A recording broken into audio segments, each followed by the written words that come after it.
we want to tell you about another podcast from PRX called Monumental. This podcast explores questions about the past, present, and future of U.S. monuments, uncovering the stories about what and who is important, as well as the stories that have been left out.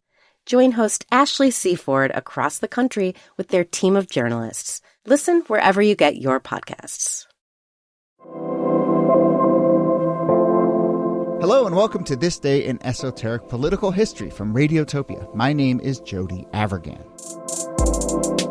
This day, September 17th, 1859, New York City declares victory in the war on pigs. And just to clarify, that word can mean a number of things on the streets of New York, but in this case, yes, actual pigs, the animals, swine. New York City streets were swarming with pigs in the first half of the 1800s, and they played a vital role in the development of the city, up until a point. Starting around the 1850s, tensions over the pigs grew and grew, culminating in the moment that we are marking today. Late summer into the early fall of 1859, the city and its newly formed police force basically declare war on pigs, and they descend on the areas where those pigs are kept. They dismantle sties and fences. It's a whole raucous thing, and it's a kind of a proper police mobilization. So let's talk about the Pig Wars of 1859. Here, as always, Nicole Hemmer of Vanderbilt and Kellie Carter-Jackson of Wellesley. Hello there. Hello, Jody. Hey there. When you hear about the history of New York City and the sort of animals in it, my mind always goes to horses and that idea that, like, you know, there's like 2 feet of horse manure at any given moment in New York City, but I was not aware of the deep pig history. The street levels were raised 2 feet because of horse poop. Yes, that's why we have brownstones. But I didn't know about the sort of deep pig history, that New York City was kind of a pig town for much of the a pigsty. Well, there you go. That's right. So why are there so many pigs in Manhattan? Before we talk about how they got cleaned out and why are there so many pigs in Manhattan in the first half of the 1800s? I mean, pigs are kind of great because they're cheap. They are low maintenance. You only need about 4 to survive the winter, which is pretty good, if you're trying to stockpile. And they were like the official street sweepers. I can't say that word. Street sweepers. Alternate side pigging. City. They were sanitation, basically. Like, if you can imagine New York City, I mean, it's filthy. It's dirty. People are throwing trash outside their windows. Waste is everywhere. And it's perfect for these pigs because they just walk along the streets. They roam.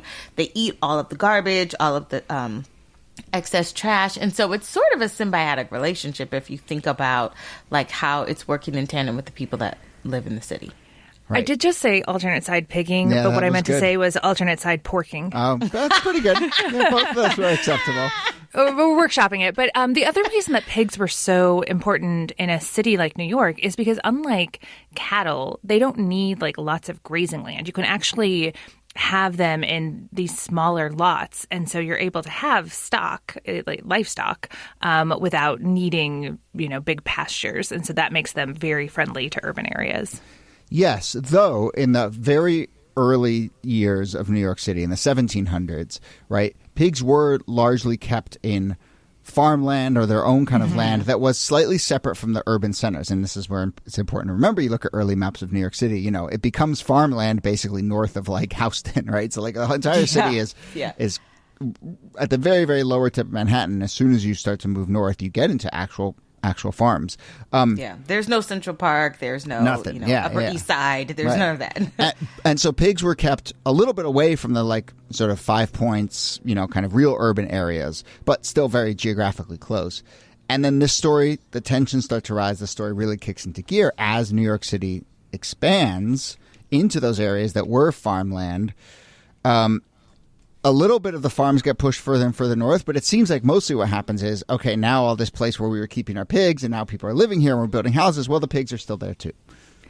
That's right. You get kind of like a mixed use area, particularly starting in like the 1840s and 1850s, as you're seeing more and more immigration to New York. It's in these densely packed immigrant neighborhoods where there are lots of people and pigs living side by side because it is this kind of social safety net for immigrants. It is a way for them both to make a little extra money or, in a worst case scenario, to have something to eat.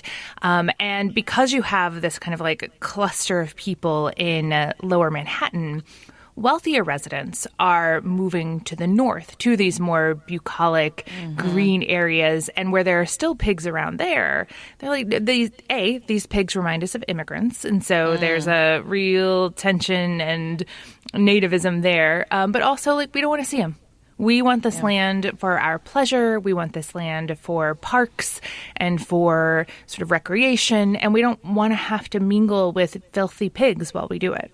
Yeah, there's a real racial and class discussion at play when you think about the role of animals in a way that I can't think of today that sort of might have a modern counterpoint. But like, it's definitely something that as you think of New York City as a place that's becoming more urban and more wealthy, one of the ways that, you know, rich people sort of establish themselves is by showing how so different they are from like the lower class, the immigrant class. And if they have pigs, well, we don't want pigs.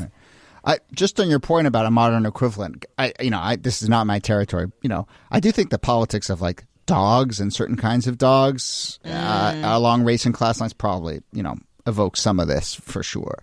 Another episode for another day.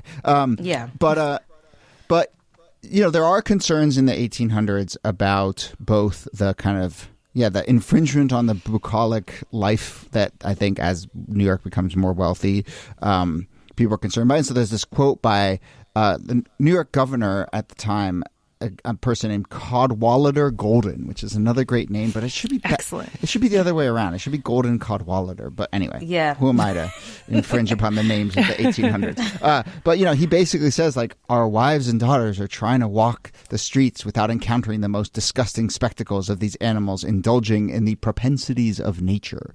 So you know, there's a little bit of the sort of always existent to this day in New York City, kind of like our streets are dirty, you know, got to clean it up. And then there are, I think, also growing legitimate concerns about health. And so I think, and you know, sanitation. And so that becomes part of this element as well. Some of these numbers are kind of incredible. There were, in the 1820s, 20,000 hogs on the streets of Manhattan, which is one hog for every 5 humans. Yikes. So, you know, this isn't just a couple pigs here and there. It's a lot of pigs. It's a lot of pigs. And these are big pigs. I mean, this is not Wilbur. You know what I mean? This is not Babe, a pig in the city. Yeah. These are big animals that have lots of little piglets, not just 1 or 2 at a time, but maybe you might have 6 or 10 or a dozen. It's a lot to maintain. And hogs can be kind of fearsome too. I mean, like, you don't want to be alone in a forest with a hog.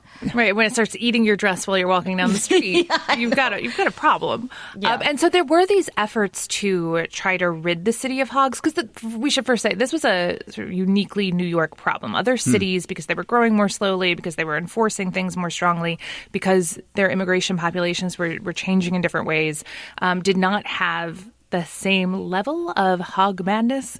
And in New York, they're trying to do something about it. And in 1825 and 26 and 30 and 32, there are these efforts to purge the city of these hogs.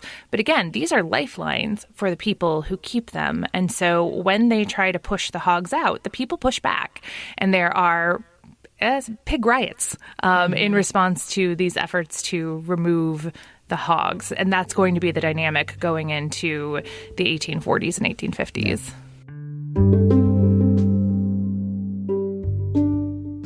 Hey there, Jody here, and I'm very excited to tell you that Wait For It is back for Season 2. Wait For It is one of the newer members of the Radiotopia family, but it is already one of the most acclaimed podcasts around. If I took the time to list every award and best of list that it has been on, we'd run out of time.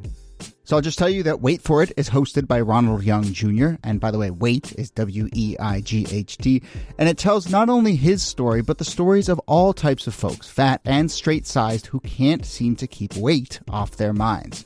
This season features stories about grief, fat camp, air travel, as well as conversations with brilliant people like Martinez Evans and Aubrey Gordon of Maintenance Phase.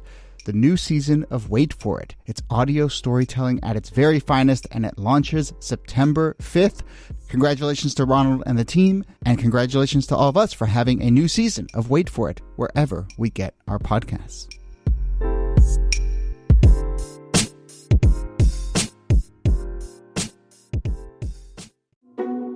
Hey there, a quick word about Z-Biotics, a pre-alcohol probiotic drink that helps you land on your feet a little better after you've had a few drinks.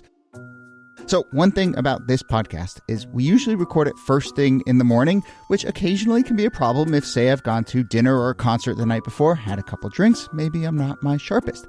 But I've been trying Z-Biotics lately, taking it before I have those drinks, and I do notice a difference. The next morning, I wake up feeling fresh, I can do my research, jump right into the conversation. It's a real win-win all around. I won't go too far into the weeds, but basically here's how Z-Biotics works. When you drink, alcohol gets converted into a toxic byproduct in the gut, and it is that byproduct that is to blame for your rough day the next day. Pre-alcohol produces an enzyme to break this byproduct down. Now, the key is you have to take this before you drink your first drink of the night, and of course, drink responsibly. And then when you wake up, you're ready to host a history podcast or whatever else you have in your plans. Vacations, weddings, birthdays, reunions. There is so much going on. Get the most out of your summer plans by stocking up on pre-alcohol now. Go to zbiotics.com/thisday to get 15% off your first order when you use this day at checkout. Pre-alcohol is backed with a 100% money-back guarantee, so if you're unsatisfied for any reason, they'll refund your money, no questions asked. Remember, head to zbiotics.com/thisday and use the code thisday at checkout for 15% off. And thank you to ZBiotics for sponsoring this episode and our good times. So it does feel like two big things happen in the 1840s that then lead to the kind of 1850s moment that we're marking here, where the pigs are kind of, once and for all, or mostly largely stamped down. So one is, as the city is expanding, and, I think gentrifying is the right word. As the city is expanding and gentrifying, a lot of city services are coming into focus as well, including in 1845, the city finally establishes a professional police force. So now there's a sort of enforcement mechanism on the books. And then there is the cholera outbreak of 1849, which I think we've talked about it before. It led to all sorts of kind of ramifications, but I think just an understanding of hygiene. And so it seems to me like those two coming together really brings all of this to a head. Right. As you have modern New York emerging, right? You have the construction of Central Park, the construction of the police force, of a health commissioner's agency. Now, all of a sudden, you have the infrastructure to actually systematically deal with the pigs. So creating Central Park pushes the pigs even further north. By 1859, you have the health commissioners ordering the removal of pig pens on lots around Central Park because of the odor, because they're causing a lot of carriage accidents. Like, they run out in the street and the horses get spooked and then people get injured. And then, of course, as you were saying, Jody, in 1859, this period we're marking, 100 police descend on the area where most of the pigs are, and that's when the fighting breaks out. I mean, you can really see, though, how these pigs kind of are pests. I mean, they are attacking people. They are attacking children. They're defecating all over the streets. Like, seeing pigs mate is disturbing to some people. Like, it smells really bad. I mean, I don't know if you've been to a farm or a zoo or whatever recently, but like, pigs do not smell great. Like, and you could imagine how quickly it could become like a health issue. Cholera does not surprise me when you don't have access to clean water. These things spread relatively quickly and becomes an issue, not just for the rich, but also for the poor. So what happens then in 1859, in this moment that we're marking, where the kind of pig wars finally come to a head, and then, I think safe to say humans win the pig wars. Well, I mean, it's humans versus humans, though, right? Like, they're the humans that want to protect the pigs and the humans who want to get rid of them. And unsurprisingly, the folks with the wealthier people and state power on their side win in this one. So the police come into the area where all of the pigs are, and there's fighting, right? The people fight back against the police. They're fighting to hold on to their livelihood. You see, in one instance, a German immigrant attacks a policeman with a pot. And while there wasn't like a ton of physical conflict, there is this ongoing, like, jeering and shouting and attempts to delegitimize what the police are doing. But in the end, you got 9,000 of the city's hogs rounded up. And, the people in the hogs do what most Manhattanites do. They move to Brooklyn and set up camp there. Yeah, they move further north and they move to Brooklyn. And the laws eventually get changed, and we'll get to that. But, you can go in the New York Times archives, I'm looking at it right now, and find the article, reporting on this moment. And it says, Hogtown, the headline is, Hogtown invaded by 87 armed men. Pig pens demolished, offal boiling, apparatuses removed, and one bulldog shot. Poor bulldog. The excitement, the incidences, and the episodes. 22nd Precinct reserves moved in. They were armed with pistols, clubs, and daggers. A few carried pickaxes and crowbars with which to demolish the pig pens. A long train of carts and wagons in which it was intended that the contraband would be taken away from the enemy was carried out of the pig area. So, pretty epic moment. It is a little low-key violent, right? To see like 9,000 pigs rounded up, like destroying 3,000 of their pens, all of the places which they ate. I mean, it is demolition in action, and I think that is disturbing to see. Yeah. Even if you understood that the pigs were a pest, right? Yeah. It's still, if you depended on those 4 hogs to survive the winter, which a lot of people did, it's devastating. Yeah. As a side note, I think we should return to calling police armed men whenever we write about them in the newspaper. Yeah. I like that. Armed men. That's right. I know. But it does bring also the whole idea of protect and serve, like who the cops are protecting and serving always goes back to, By the way, when you said, I think we should call police, and then given the topic of this episode, I was worried where you were going. I have been biting my tongue the entire time, and I will continue to until the recording stops. Fair enough. I will say this dovetails, not by coincidence, with that other story, another story we've done, but that story of Seneca Village, which was this sort of black neighborhood and encampment in Central Park, and it was around the same time, around the 1850s, that was demolished, pushed out, white real estate interests basically came in, modernized Central Park. So, the race and class and immigration element to this cannot be overstated for sure. Yeah. If you can get rid of animals, or maybe if you can get rid of people, getting rid of animals is not a leap. Like, right. But coming after the animals is a way to come after the people whose livelihood depends on them. Exactly. For sure. All right. Well, we don't have to do too much more on that. But in the end, there's about 3,000 pens demolished. The city announces the efforts are complete, and then some laws go on the books. And I guess we can point out that the laws are still on the books. So there's currently a law, Article 161 of the New York City Health Code, which says that, quote, all even-toed ungulates, including but not limited to deer, antelope, sheep, pigs, including pot-bellied pigs, goats, cattle, giraffe, and hippopotamuses. Hippos. Are not allowed to be kept in New York City, with the exception of being kept for livestock in accordance with applicable law. And every once in a while, it pops up a question of people who keep pigs as pets in New York City, and they become a little cause celebs, and social media likes it. But there was one just a few years ago, I think on Staten Island, where someone who, basically had an emotional support pig. I'm not being disparaging in that. I mean, it was like a real kind of, interesting test case, and it became a sort of cause because it was technically illegal. But wow, that's fascinating. Yeah, that is. I'm still blown away by giraffes and hippos. Like what? Yeah. Well, you got to write. There's cocaine hippos. You got it's like, you got to write the law, or else someone will find the loophole. And I mean, New York City has a very fascinating history of people keeping animals, including another chance to name check that famous Rudy Giuliani rant about ferrets and people who keep ferrets. So yes, it is a continual sort of thing in New York City. What kind of animals can you keep? But this story is obviously not about pet ownership. This story about a kind of gentrifying and changing city and professionalizing city.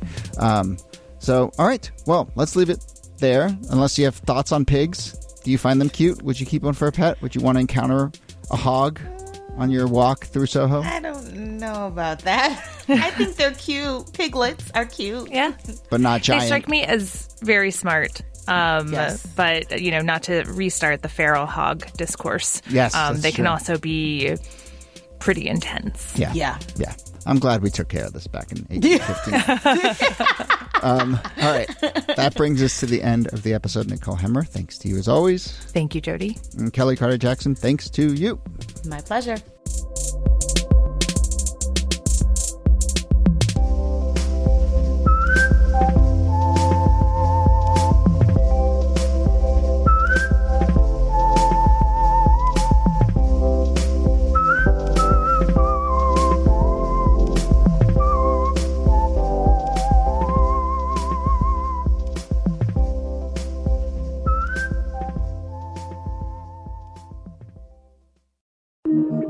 Radiotopia.